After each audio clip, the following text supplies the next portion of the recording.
This is a special episode of Stanford Legal, a recording from one of the many special discussions that take place here at Stanford. Keep following the feed for our regular programming.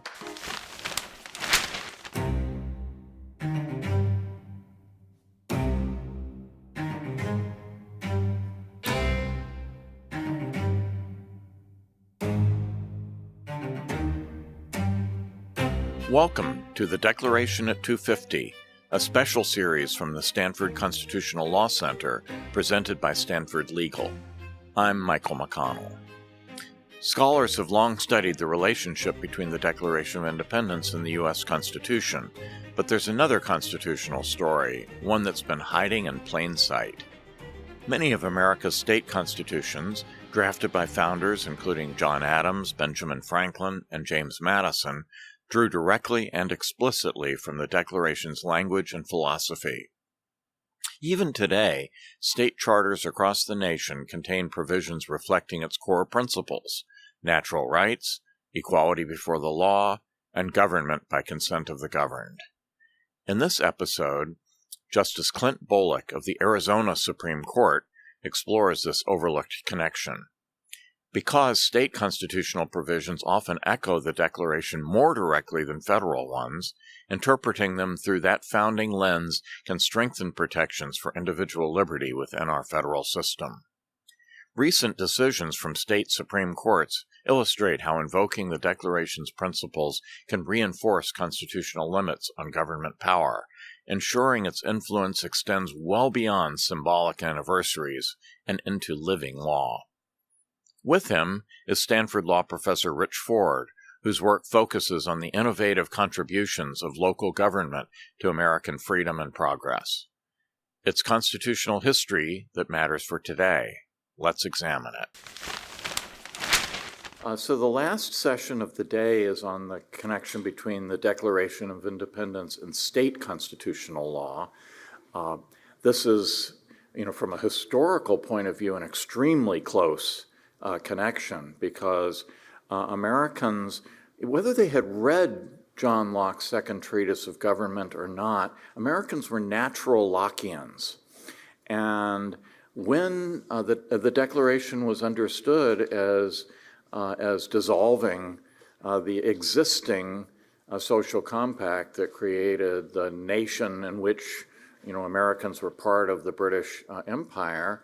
And at that point, what Locke tells us, and which Americans naturally believed, was they were thrown into a kind of state of nature, or maybe just back into the social compact. There's some disagreement about Locke, but in any event, they needed to act. There were people out in western Massachusetts who said, well, we don't have to pay taxes anymore until a constitution has been created. But that meant for the various states. So here we were in the midst of this terrible war, which was not going very well at the beginning, the revolution, and yet Americans were taking the time in state after state of creating the first written constitutions in the world, which is an amazing thing and directly responsive to the conditions of the Declaration of Independence. And so I'm happy to introduce the principal speaker, who is one of our country's not only scholarly experts on state constitutional law, but practitioner, a justice of the Arizona Supreme Court, and longtime litigator, civil liberties litigator, Clint Bolick. Now let me explain what's going to happen here. His interlocutor is my colleague Rich Ford, who is at Stanford, teaches state and local law, including state constitutional law, and is a great advocate of the importance of government action at these lower levels. Not everything has to be done in Washington, and we don't. An active local government is an important part of how the common good can be promoted. But at the law school, we have competing events right now. There is a Festschrift for one of our most beloved retiring colleagues, and who was a great mentor to Rich Ford. And so Rich is not playing hooky. He's doing double duty, and instead of acting like Mrs. Doubtfire, we're going to solve the Doubtfire problem technologically. So Clint is going to give his talk. Rich has read Clint's talk, so and he's recorded a response. Now, Clint has not seen that response, so we do have an element of spontaneity here. And then when we have questions, unfortunately, Rich will not be available to help field them, which means we'll get a double duty from Clint on the answers to the questions. So please join me in welcoming Justice Clint Bolick. Well, what a pleasure and an honor to be here today. I want to thank the Stanford Constitutional Law Center and to the great Professor Michael McConnell, my friend and co-conspirator for a very, very long time, for the opportunity to participate in this wonderful symposium. Condoleezza Rice, Peter Berkowitz, Martha Minow, can you say tough acts to follow? So I am going to do my level best. I also want to thank Michael and the Center for rescuing me for a short time from Dante's Inferno. We have already had over a dozen days above 100 degrees in Phoenix this year, and this weather is just heavenly, so thank you very much. I will not be able to join with you tomorrow. I've got to leave right after this to perform my absolute favorite judicial function, which is to perform a wedding tomorrow for one of my best friends, and so I am hightailing it back to Phoenix. But I have very, very much enjoyed what I've heard so far and hope to live up to that standard. It looks like our constitutional republic will survive past its quarter millennium, which is the term I have used to describe, to replace those incredibly long terms that are used to describe 250 years. And with luck, vigilance, and probably more than a little bit of divine providence, future generations will continue to celebrate our nation's anniversary long after our departure. Michael asked the presenters to say something new about the Declaration, and I suspect that for some, that was a tall order. But for a jurist and scholar who focuses heavily on state constitutions, it was easy. While much ink has been productively spilled on the Declaration's influence on the national Constitution and in debates over what role, if any, the Declaration should play in interpreting the national Constitution, the relationship between the Declaration and state constitutions has been almost completely unexamined. The material is abundant, but the scholarship is sparse. That is unfortunate because, as I will contend, the influence of the Declaration on state constitutions and the converse is much more direct and substantive than the impact on of the Declaration on the national Constitution. And the Declaration remains salient in state constitutional interpretation even today. Indeed, as I will suggest toward the end of my remarks, its substantial potential in state constitutional jurisprudence has barely scratched the surface. For that reason, I have changed the name of my paper from the boring placeholder you see on the screen before you to Enduring Symbiosis, the Declaration of Independence and State Constitutions. I will describe the relationship between the Declaration and state constitutions, one that is not at all limited to the nation's founding era, how that relationship manifests in the language of state constitutions, examples of how that language has been applied by state courts, including my own, and perhaps most important, how the Declaration's principles embodied in state constitutions may inform future legal disputes, as I very much hope they will. As I have a rather demanding day job, I cannot profess that this paper delves more than the surface of this subject matter, but I hope that it will mark only the inception of scholarly examination of this topic. The original state constitutions and the Declaration of Independence, and ultimately the National Constitution, germinated in the same revolutionary philosophical soil. As they moved toward a union reflected in the Continental Congress that created the Declaration, states individually did two things. They passed their own declarations of independence, and some of them adopted state constitutions. In turn, following the Declaration of Independence, more of them adopted state constitutions. The Declaration drew from existing state constitutions, and in turn, subsequent state constitutions of the founding era borrowed from and integrated principles from the Declaration. My friend Jeffrey Sutton, Chief Judge for the U.S. Court of Appeals for the Sixth Circuit, has authored the definitive book on state constitutions called 51 Imperfect Solutions. I had been planning to write a book, and I was just going to name it 51, and people would think it was like a baseball book or something like that and actually buy it. But he beat me to the punch, and it's just a fantastic book. And this is echoing what Professor McConnell said a few moments ago. He writes that the era between the Declaration of Independence in 1776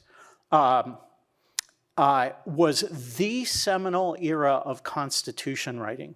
The practice of drafting constitutions through conventions originated in the states, thereby establishing their organic popular origins.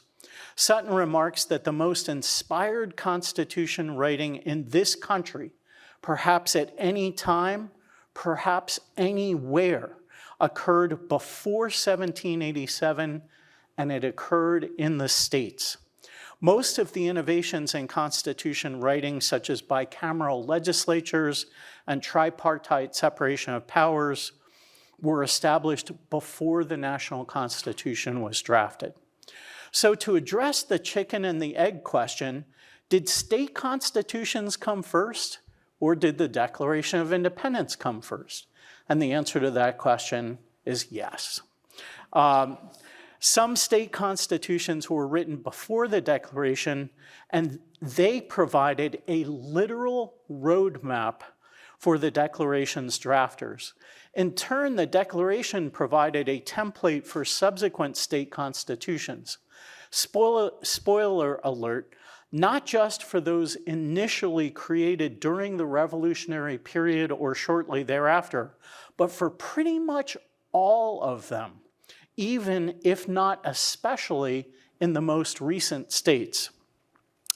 Before the states met together in the Constitutional Congress, individual states were creating constitutional conventions to craft their organic charters of government.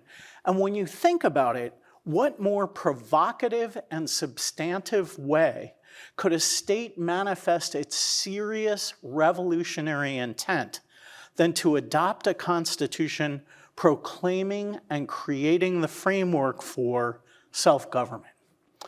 But the initial state constitutions were even more than that. As law professor Daniel J. Holzbosch argues in a magnificent law review article entitled The Revolutionary Portfolio, Constitution Making and the Wider World in the American Revolution, state constitutions were a deliberate part of the diplomatic effort to gain foreign recognition of national states, subsequently confederated as the United States. As such, they were part of what he calls the revolutionary portfolio along with the Declaration of Independence, the Articles of Confederation, and other foundational documents that would establish in the eyes of the world the gravity of the enterprise. John Adams believed that state constitutions should come first so that when the states convened to take collective action, they could do so as sovereign national states. In fact, in May of 1776, Congress resolved that the states should create constitutions directed toward the, quote, the preservation of internal peace, virtue, and good order, as well as for the defense of their lives, liberties, and properties. But events moved faster than the capacity of most states to create constitutions, so that by July 1776, only 3 states, New Hampshire, South Carolina, and Virginia, had adopted constitutions, followed quickly by New Jersey. The process continued after national independence was declared. As Holzbach remarks, the state constitutions looked like laboratories of experimentation for Enlightenment ideas.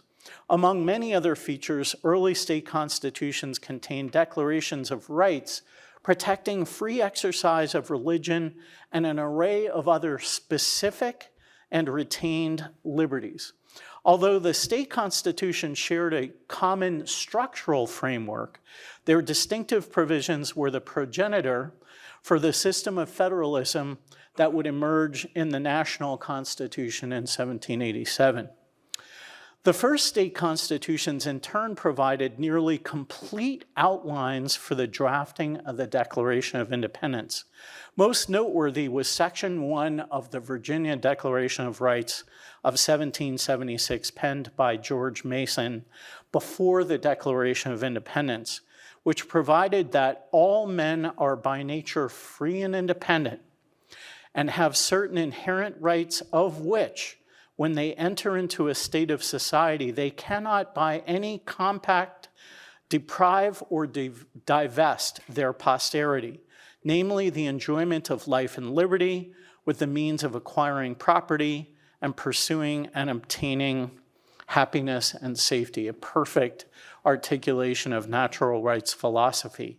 Save for a more efficient wording regarding inalienable rights, Thomas Jefferson's famous preamble to the Declaration of Independence draws heavily upon that document. Jefferson and Adams consulted state constitutions while drafting the Declaration of Independence, and the influence of state constitutions appears ubiquitous in the final document. In his recent book, Hidden Laws: How State Constitutions Stabilize American Politics, Robinson Woodward Burns illustrates through a nifty chart. And for those of you who are lawyers or future lawyers, I love charts and briefs. Lawyers don't do nearly enough of them. I loved this chart. He demonstrated how pervasive the influence of state constitutions were on the Declaration of Independence. Dividing the Declaration into 41 discrete provisions, everything ranging from the ringing words of the preamble to the many offenses visited upon colonists by the Crown, Woodward Burns finds that all but 5 were contained in one or more of the first 4 state constitutions that existed when the Declaration was adopted.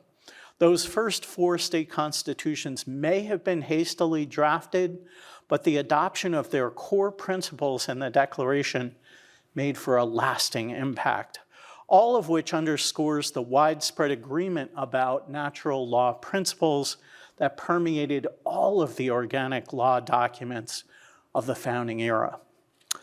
Once established as our foundational national proclamation, the impact of the Declaration of Independence on our organic law cannot be overstated. Certainly that is true of the Constitution and Bill of Rights, but perhaps more so even from the get-go with regard to state constitutions. That is perhaps not surprising given that the time proximity between the Declaration and the original state constitutions, whose drafting in both instances was commanded by Congress, contrasted with the fact that the National Constitution of 1787 was a response to the failures of the Articles of Confederation. Hence, the early state constitutions adhered closely to the principles of the Declaration, most of which contained bills of rights and protected natural and inalienable rights, free exercise of religion, due process, and the right to jury trial. Nor did that influence dissipate following the adoption of the National Constitution. The Northwest Ordinance, adopted by the first Congress in 1787 and renewed in 1789, contained natural rights protections that were subsequently embodied in the Ohio, Michigan, Wisconsin, and Illinois state constitutions. That influence continued even in later adopted state constitutions. Although state constitutions vary drastically in size, dates of adoption, many states have had multiple constitutions, and in their provisions, many of their common denominator provisions trace to the principles of the Declaration of Independence. I will sketch only a few such core principles that are found in many state constitutions. Notably, whereas the National Constitution did not contain an equal protection clause, most states have such clauses. One of my favorites, illustrating its immediate transmission from the Declaration of Independence, is Connecticut's Article 1, Section 1, which provides all men, when they form a social compact, are equal in rights, and no man or set of men are entitled to exclusive public emoluments. I think that's the first time I ever said that word without tripping over it. Or privileges from the community. That founding era language is followed in Article 1, Section 20 by the more familiar language that would later find its way into the 14th Amendment: no person shall be denied the equal protection of the law. Nor is that framing peculiar to early state constitutions. The Texas Constitution, for instance, has a very similar bipartite equal protection guarantee in Article 1, Section 3. Nearly all state constitutions contain provisions establishing that all political power is inherent in the people, straight from the Declaration. My favorite such provision is in my adopted state's constitution, which establishes not only this proposition, but is followed by language taken directly from the Declaration, stating that the purpose of government is to protect and maintain individual rights. As Arizona is state 48, not much in its constitution is original, and for that provision we acknowledge Article 1, Section 1 of the Washington Constitution, which contains the same language. I pause here to note an important distinction. While the Declaration of Independence clearly established the principle that all political power is inherent in the people, the National Constitution did so only implicitly in its preambular proclamation of "we the people," and nor did the Bill of Rights cure that defect, referring only obliquely to the residuum of non-delegated government powers remaining with the states or the people. By contrast, in state constitutions, the principle that all political power inheres in the people constitutes a substantive constitutional provision, nearly always in the state constitution's Bill or Declaration of Rights. Please keep this feature in mind when I turn to how state courts have applied and might apply those provisions. A third common feature of most state constitutions is the recognition of inherent inalienable rights. The most frequent articulation is that all individuals are free and independent and possess such inherent and inalienable rights. Indeed, Article 1, Section 1 of the Constitution of the state where we are having this conference says exactly that. It may not always seem that way to Californians, and it doesn't seem that way when I have to commit an act of civil disobedience by smuggling plastic straws into the state whenever I visit here. But Californians do at least theoretically possess such rights derived from the Declaration of Independence. And very relatedly, nearly all state constitutions provide that among these inalienable rights are life, liberty, and property, or the pursuit of happiness.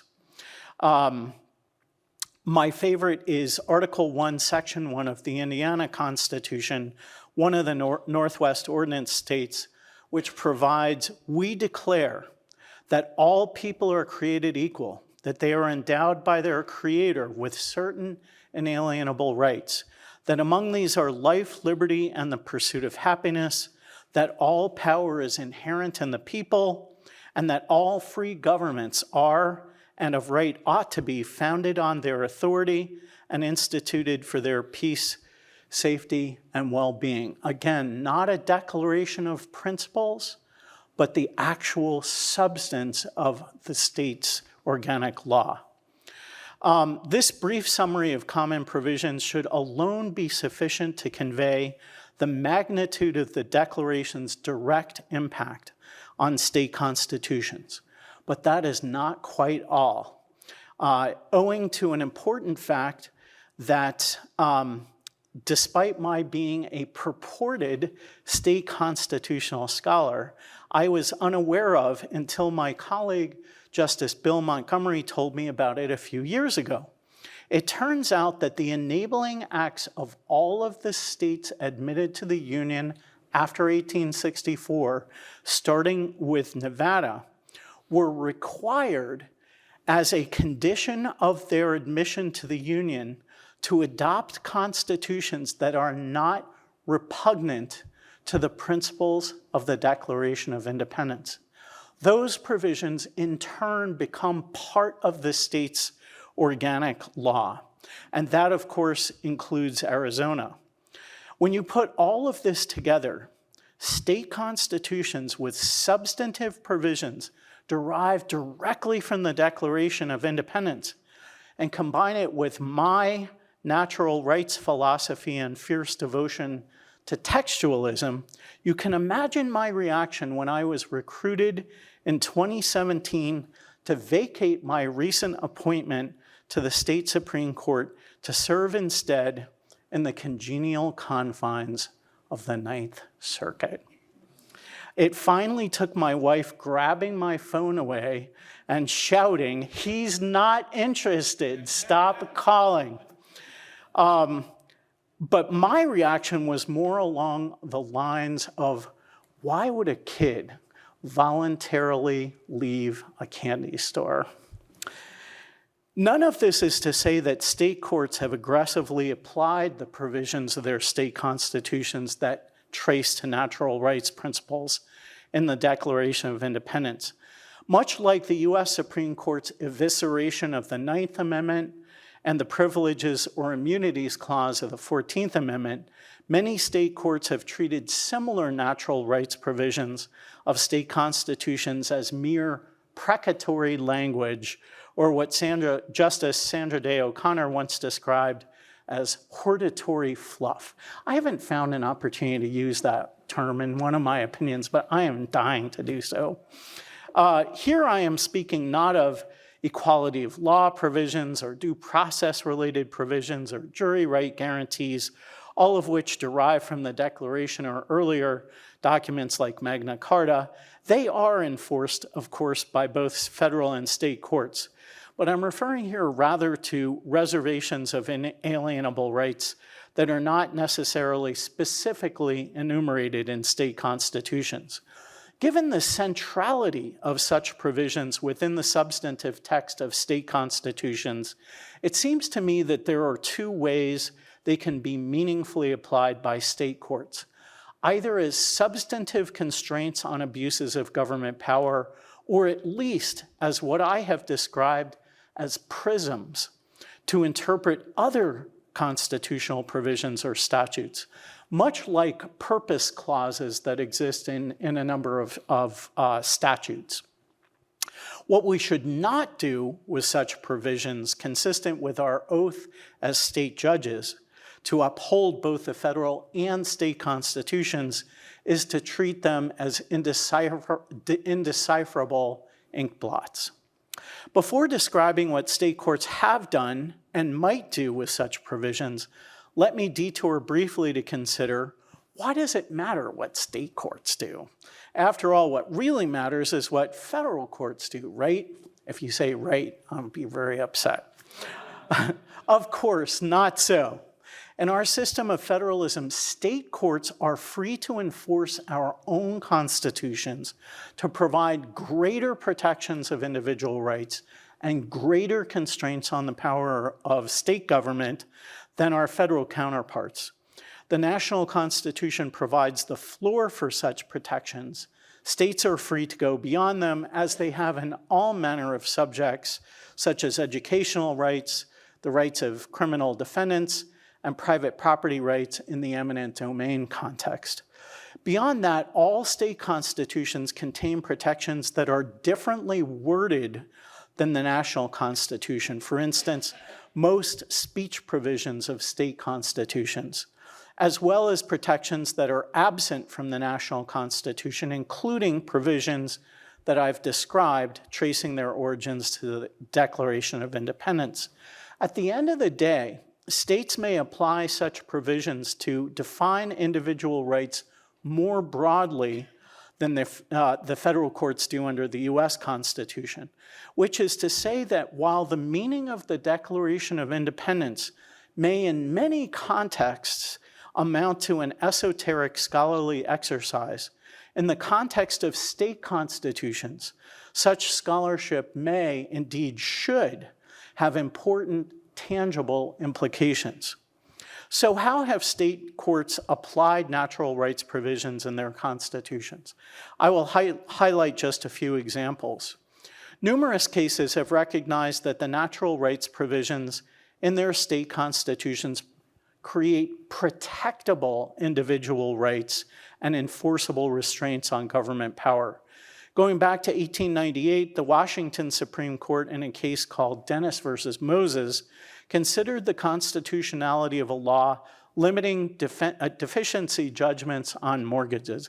It's amazing. One of the things I found is some of the most unexciting cases lend themselves to the greatest constitutional pronouncements, and this one certainly did. The court remarked that in considering the sweeping consequences of this act, it would seem to be a propitious time for a recurrence to fundamental principles, citing Article 1, Section 32 of the Washington Constitution to that effect, which is another natural rights provision commonly found in state constitutions, including my own. The court concluded that the law violated the sacred rights of personal liberty and private property rights. In Young versus Commonwealth, a 1903 Virginia Supreme Court decision, the court applied the Constitution's inalienable rights guarantees to strike down a statute prohibiting trading stamps. I didn't know they went back that far, because it interfered with a person's right to conduct lawful business and enter into contracts. Though this one I consider to be especially fun. In the midst of the Depression, the South Carolina legislature passed a law cutting the salaries of judges. Not so fast, ruled the South Carolina Supreme Court, holding that an emergency did not enlarge the legislative power. And South Carolina had a provision also traceable to the Declaration of Independence, forbidding the executive and the legislature from reducing judicial salaries. The decision cited the complaint in the Declaration of Independence that the king had placed judges under his control through the tenure of their office and the amount and payment of the salaries, and also cited the inherent right to life, liberty, and the pursuit of happiness, and the enjoyment of the gains of their own industry. Indeed, not only judicial salaries, which I consider important enough, but the very institution of the independent judiciary can be said to have arisen from the Declaration of Independence. In this century, the Ohio, Virginia, and Kansas Supreme Courts have applied natural rights provisions to establish substantive rights and constraints, invoking the Declaration of Independence to support their decisions. And in a highly controversial gerrymandering decision by the North Carolina Supreme Court in 2022, both the majority and the dissenting opinions invoked natural rights guarantees in the state constitution, with the majority declaring that the two most fundamental principles of our Declaration of Rights are equality and popular sovereignty, and the dissent agreeing that those provisions are bedrock constitutional principles, recognizing that all are created equal and endowed with God-given rights, and acknowledging that all political power originates and is derived from the people. My court embraced principles in our Constitution derived from the Declaration of Independence in 2024 in an adverse possession case called Beck versus Neville, written by the aforementioned Justice Montgomery. Recognizing fundamental private property rights under our state constitution, the opinion traced those rights not only to the Declaration of Independence, but to the Virginia Constitution that preceded it. The opinion noted the striking resemblance of provisions in both the Virginia and Arizona Declaration of Rights pertaining to the necessity of a frequent recurrence to fundamental principles and to all political power inhering in the people. Given that Arizona's Enabling Act required our Constitution to conform to the principles of the Declaration, the opinion concluded that consistent with the Declaration of Independence and the federal and Arizona constitutions, the ownership of property is a natural right of significant interest which we have a duty to protect. 6 of our 7 justices concurred fully in this significant decision, and we're still working on the 7th. In my years studying state constitutions and enforcing ours, I have found it remarkable that state constitutions tend to resemble one another more than they resemble the US Constitution. The unbroken line between early state constitutions, the Declaration of Independence, and more recent state constitutions is direct, tangible, and largely unbroken, and continues to manifest in significant court decisions. So what future directions might these provisions take? Of course, judges are limited in what principles they can apply by the cases that are brought before them. And sadly, lawyers often fail to raise strong arguments on independent state constitutional grounds. But sometimes they do, and state judges, in my opinion, are oath-bound to enforce the provisions of our state constitutions. I have sketched out some thoughts on the implications of natural rights provisions in state constitutions in a pair of concurring opinions. And one of the really cool things about being a judge is you get to quote yourself all the time. In fact, I remember when my first opinion came out and I exclaimed, probably too loudly, "I have jurisprudence." Did you do that, Michael?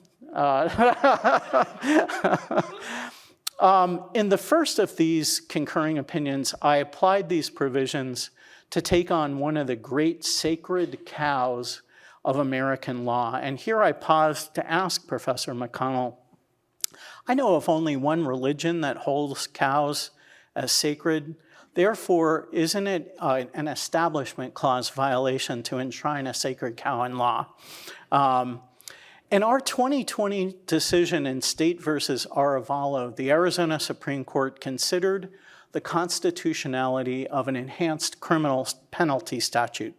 All of the judges agreed that the statute was unconstitutional. But now retired Justice John Palander and I added a concurring opinion addressing a familiar argument that the state raised: the presumption of constitutionality that confronts anyone challenging a law. The presumption is deeply rooted in American law and was reflexively imported by Arizona courts early in our state's history. In fact, it was quite a strong presumption in our court's early jurisprudence, requiring anyone challenging a law's validity to demonstrate that it was unconstitutional beyond a reasonable doubt, which of course is the same standard that applies to convict a criminal defendant. Justice Palander and I argued that whatever validity the presumption of constitutionality possesses under the national constitution, we should discard it under our state constitution. The presumption is rationalized as a matter of respect and deference paid by the judiciary to the legislative branch. In our view, that is better reflected by our rule to interpret statutes when possible to avoid unconstitutional results, but not by additionally unbalancing the scales of justice and forcing Arizonans, as we put it, to face a judicially manufactured uphill battle anytime they challenge an infringement of their rights. Ultimately, we urge that the court abandon the presumption, declaring that on this point, our Constitution provides the necessary counsel. A frequent recurrence to fundamental principles is essential to the security of individual rights and the perpetuity of free government. The view that a presumption of constitutionality is incompatible with a state constitution that extols fundamental natural individual rights was shared by a concurring opinion by 3 justices on the Texas Supreme Court, authored by my friend Don Willett, who now serves on the Fifth Circuit.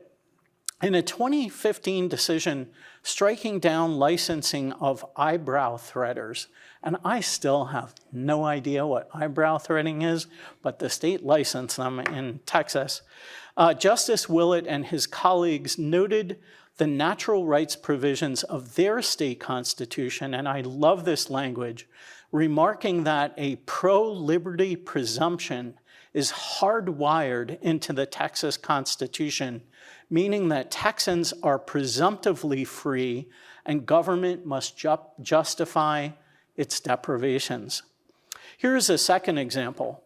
Just last year, my colleagues and I considered a constitutional challenge to a state COVID statute that raised the standard for malpractice for physicians who treated patients with COVID combined with other illnesses.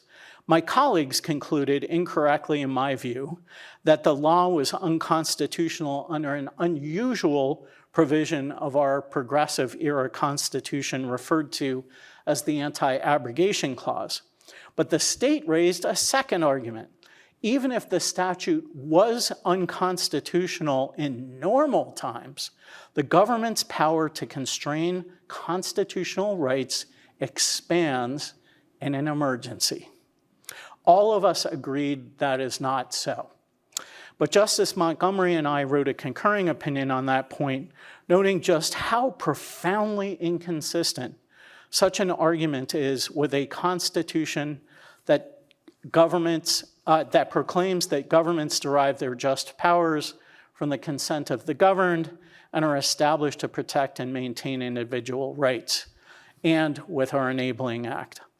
We also relied on a nifty provision of our Declaration of Rights that does not trace to the Declaration of Independence, but was forged from the painful experience of courts and elected officials failing to enforce constitutional rights. And if there was anything I could export from the Arizona Constitution to the US Constitution, it would be this provision. Article 2, Section 32 provides that, quote, the provisions of this Constitution are mandatory unless by express words they are declared to be otherwise. We concluded that as judges who take an oath to the Arizona Constitution, we are not free to disregard or adulterate its guarantees.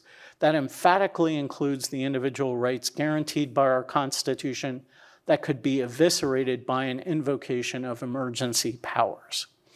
Our court's opinion was a direct repudiation of the US Supreme Court's 1905 decision in Jacobson versus Massachusetts, which upheld the sweeping exercise of emergency police powers in an earlier pandemic that would have otherwise violated constitutional rights.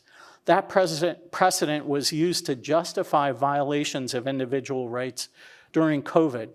Obviously, we could not invalidate federal laws, but we could strike down abuses of the state police power. And whenever we do so, we adhere more closely to the natural rights guarantees of the Declaration of Independence, assuring the greater freedom to which Arizonans are entitled to under our state constitution. The state cases I have described illustrate how natural rights provisions in state constitutions that derive from the Declaration of Independence can today and in the future provide greater protection for individual rights than does the national constitution as construed by the U.S. Supreme Court. Given that states are the organic institutions of government in our federal republic, it should be no surprise that they are both capable of and sometimes prone to protecting the rights of their citizens. The Declaration of Independence was intended to be a living document, not in the sense that its meaning changes, but that it embodies eternal truths and an enduring understanding of individual rights. We should celebrate it not only for its historical accomplishments, but also for what it means for Americans today. It remains, in the magnificent words of Martin Luther King Jr., a promissory note to which all Americans are heir. Whatever its vitality in other contexts, I am happy to report that in the States, at the ripe young age of 250 years and counting, the Declaration is alive and well. Thank you so much for sharing your time with me today. Thank you. I'd like to thank the Stanford Constitutional Law Center for inviting me to comment today on Judge Bolick's fascinating paper on the criminally underappreciated topic of state constitutions. I'd like to focus on two themes that Judge Bolick's paper raises. One is the importance of state governments and state constitutions in our constitutional tradition. And the second is the role of the natural rights tradition in the Declaration of Independence and in state constitutions. I'd like to expand first on Judge Bolick's observations regarding the importance of state constitutions and join in his call for us to consider state constitutions in interpreting our shared constitutional lineage. Then I'll raise some questions about the implications of the natural rights tradition for both the Declaration of Independence and for interpreting constitutional law more generally. First, on state government and state constitutions. Today, it's almost reflexive to think of constitutional law and higher law generally as inherently in the domain of centralized political authority. But the idea that the federal government is the guarantor of rights followed not from the Declaration of Independence, but from something that came much later, the Civil War and its aftermath. Obviously, centralized authority was necessary to guarantee the liberty of former slaves because it had been necessary to prevent the secession of slave states from the Union. It was also necessary to ensure that the Confederacy did not rise again and return to power in the South. And this legacy has informed our understanding of the relationship between rights and decentralized government ever since. Centralized authority was again necessary to complete the second Reconstruction through things like the omnibus civil rights legislation of the 1960s. And because of this history, rights have become almost synonymous with federal power operating to control abuses by recalcitrant states. But it's increasingly less clear that the federal government will be a reliable defender of those rights. And it's even less obvious that state governments are the most consistent menace to them. Indeed, increasingly, state governments have filled the vacuum left by an ineffectual or retrenching federal government. Or maybe it's more accurate to say that state governments have carried on in their long established but underappreciated role in guaranteeing the rights of their citizens. The now conventional story of state recalcitrance and federal vindication of civil rights is only partially accurate. It ignores the role of state governments in pioneering the civil rights that the federal government and the Supreme Court later adopted. Anti-discrimination laws in states like California and New York predated and formed the template for the Civil Rights Act of 1964. And many state governments guaranteed equal access to public education long before the Supreme Court struck down school segregation in 1954 in Brown v. Board of Education. Today, many state constitutions guarantee educational equity and prevent exclusionary land use policies, two areas in which the Supreme Court has decided that the federal Constitution is silent. So, I heartily join Judge Bolick in a celebration of state governments and state constitutions as vital participants in what we might call a national conversation about the meaning of our most fundamental rights. Now I'd like to say a little bit about the implications of the natural rights tradition. Today, the natural rights tradition is most typically advanced to emphasize limits on governmental power, negative rights, and not positive entitlements that might require collective action. This libertarian strain has been an argument for deregulation, for resistance to the social programs of the New Deal and the Great Society, and to a lesser but still significant extent to the Civil Rights Act. But I think this is an incomplete reading of the natural rights tradition. Natural rights include both limitations on government and positive rights to pursue collective goals through government. The natural rights tradition at the time of the Declaration of Independence was a diverse and capacious one. It, along with religious thinking, was the default moral language of the era. And as a consequence, almost every conceivable idea could be framed in terms of natural rights. And this included some that were in direct conflict with each other. So, for instance, slavery was both opposed and defended in terms of natural rights. And revolutions were inspired by and condemned using the language of natural rights. I'm not certain how the authors of the Declaration of Independence would have thought of things like restrictive pandemic policies. The Declaration certainly complained of governmental overreach. But it was first and foremost the repudiation of the rule of a king, not a demand for a limitation on the power of government generally. Indeed, many of the complaints of the Declaration were that the king and Parliament had neutered colonial government, making it ineffectual. So, for example, among the complaints was that the king had forbidden his governors to pass laws of immediate and pressing importance, dissolved representative houses, and obstructed the administration of justice. Here the complaint was that Britain had displaced independent colonial government. The rights claimed by the Declaration were collective rights to self-determination, not individual rights against government generally. The objective of the Declaration was to repudiate imperial rule and empower popular assembly. And popular assemblies of the colonial era could be quite muscular. For example, colonial New England towns regularly expelled residents found to have violated community norms. And this practice continued in some form well into the 19th century. The practice of warning out unwanted people would clearly violate today's right to travel. And it also would violate today's notion of property rights because the residents were forbidden to sell property to anyone who had been warned out of the community. But warning out was considered to be consistent with, even a natural outgrowth of, natural rights, because the local community enjoyed associational rights that excluded the right to exclude. Hence, the natural right to property might plausibly guarantee against the quartering of imperial troops, but also guarantee the right of a town council to banish anyone who threatened the community, whether because of indigence, immoral behavior, or disease.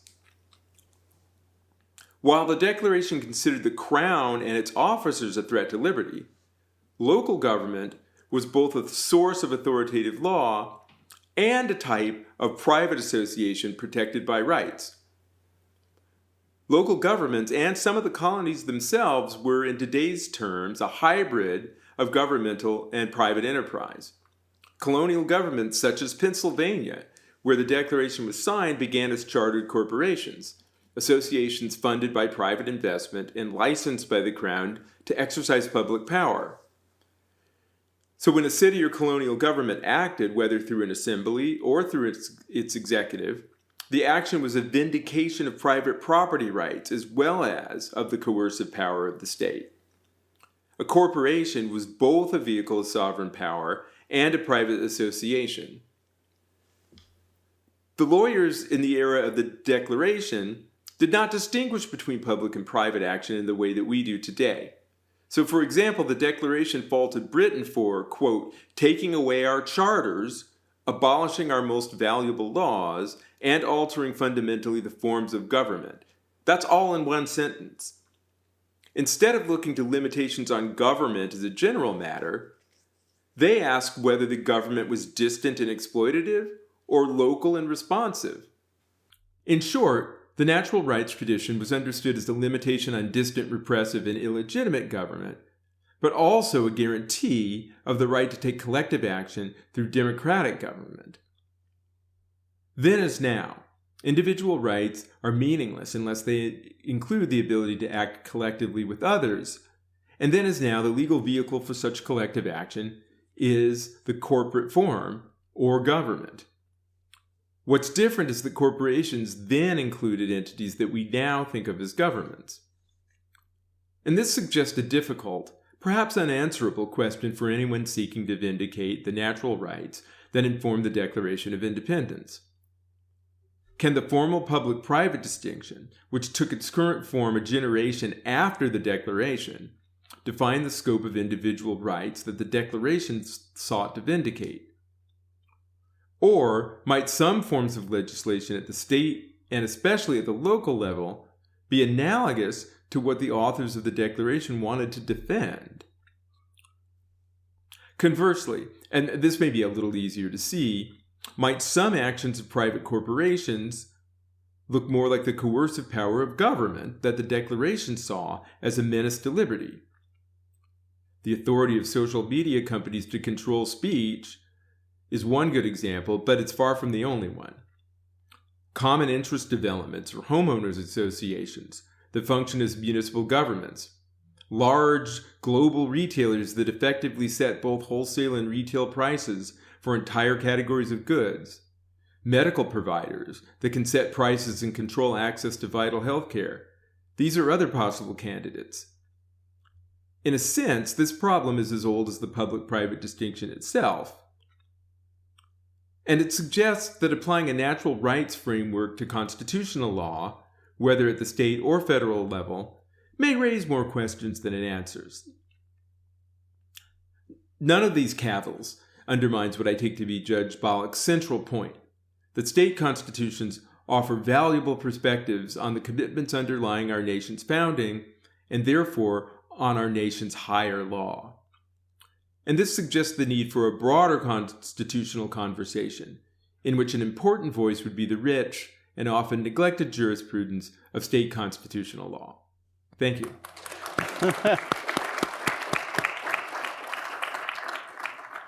Michael, please relay the applause when you see your colleague. So I'll just respond to a couple of the comments and then be happy to take questions or engage in conversation with the audience. I think some of Professor Ford's comments are somewhat distant from the Declaration of Independence principles that are incorporated into state constitutions. But I think his threshold point about the Declaration and the Declaration's principles embodied in state constitutions really fell into two categories. One is the protection of individual rights, which were generally coextensive with the common law rights of the English, and then also self-government rights. That is the ability of the states and the national government ultimately to govern themselves. No question that there are those two components. But the state constitutions from the very, very beginning established explicit individual rights such as freedom of speech and freedom of religion, which were obviously a rejection of regulation by the Crown. And at the very same time, protected inalienable rights, which I think go to the common law rights that were brought over from Britain. So there certainly would be clashes within state constitutions with regard to those two competing goals. And certainly, he also makes a very important point. States were expected to be the primary guarantors of individual rights at the founding of our nation, and proved not always to be such reliable guarantors, certainly in terms of the institution of human slavery, but beyond that, suppression of speech, suppression of in some instances, suppression of religion and that sort of thing.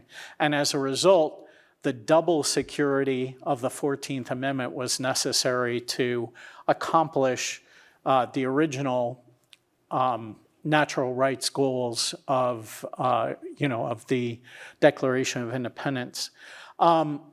Even today, of course, those contests continue. And as he was speaking, I was thinking of a recent case in the Arizona Supreme Court in which I was actually in the majority.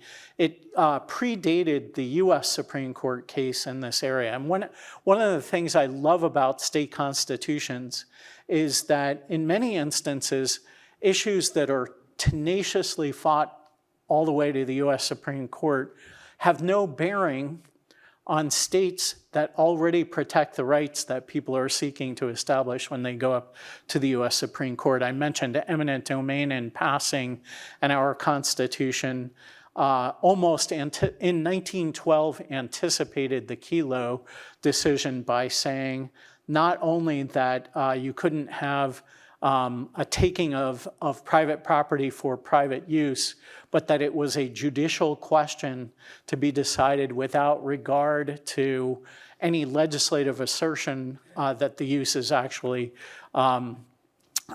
public. I sometimes think that the framers of our Constitution transported themselves to today and then went back and created provisions to avoid some of the mistakes that the U.S. Supreme Court has made. But the case that I have in mind is a case called Brush and Nib, which involved a Phoenix ordinance that criminalized the refusal to provide customized wedding invitations to gay couples. And so now we know that such a law would be unconstitutional under the U.S. Constitution by virtue of the U.S. Supreme Court decision in that context a couple of years ago, but this was before that. So we relied on the free speech clause of our Constitution and freedom of religion under our state laws. And we basically weighed the heavy police power considerations in favor of anti-discrimination laws against the imposition on the religious views and beliefs and free speech rights, and concluded 4-3 with yours truly in the majority for once, that the law was unconstitutional under the state constitution. But again, returning to his theme that there are residual police powers, there are residual self-government powers, but our constitutions, our state constitutions also are chock full of express individual rights, express constraints on government power. But in my view, the the general assertions of individual rights should have great currency with regard to how our courts interpret them as well. This has been a special presentation from Stanford Legal. I'm Pam Carlin. See you next time.